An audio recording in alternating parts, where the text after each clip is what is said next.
Happy Sunday afternoon. Today we're going to be talking about mixing ink with gum arabic.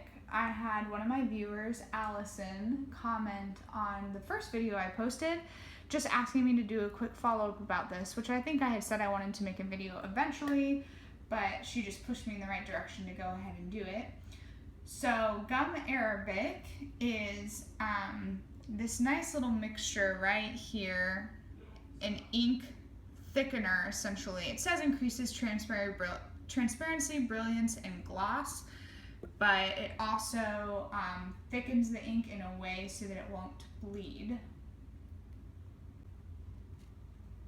Okay, as we can see on the little intro that I wrote for this video, this is the ink before I've mixed it with gum arabic, and we're getting bleed lines.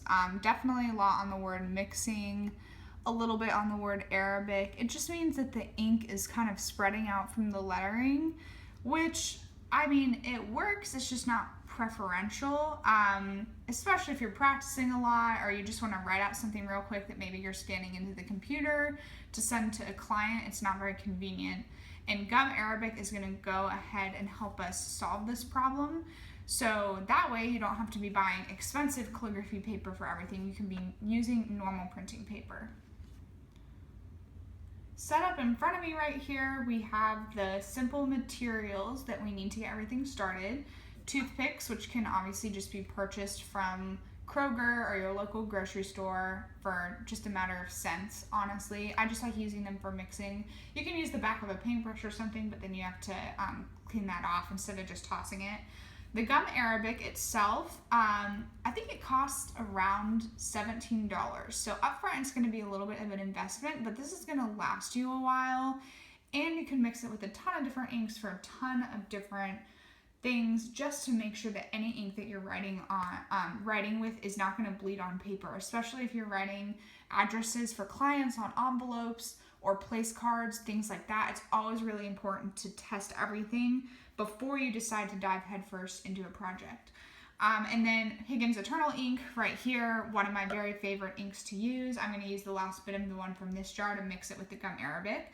And then this little jar, glass jar, I got a pack of 4 from Michael's for probably $1. So I use these for mixing my ink as well. We're going to go ahead and get started here. So I'm just going to take off the top of this guy and the Higgins Eternal ink. And I am going to pour, I'll make sure the glass jar is about half of the way full.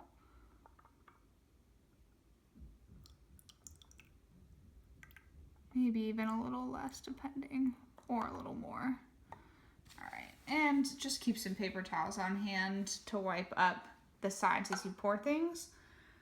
All right, so yeah, definitely a little more than halfway full. My black ink is now in here, and I'm going to set aside Higgins Eternal, put the top back on, and then I'm going to bring over the gum arabic. And it has a funny smell. You'll notice that when you first open it. This one you have to push down on the top to...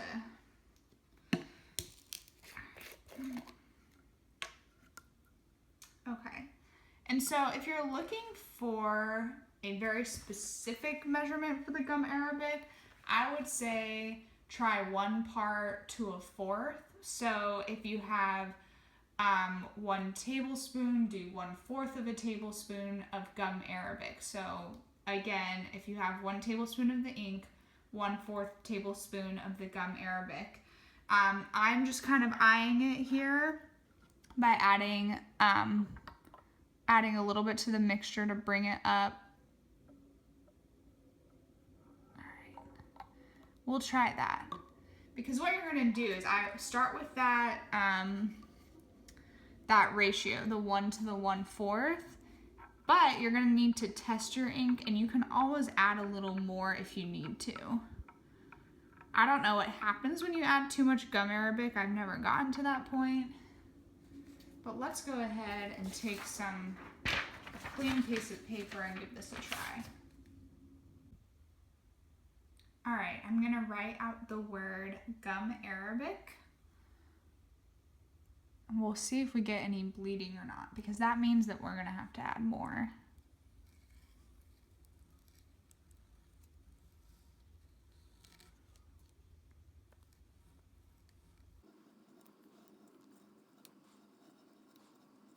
Now that I wrote it out real quick, let's do a quick comparison to see if this has gotten any better. Here's the close-up of it. And maybe around the edges, it looks like it could be spreading a tiny bit. Really hardly at all though. You're gonna kind of get that texture on any paper. Compared to our first one that was having obvious problems, especially on the first word.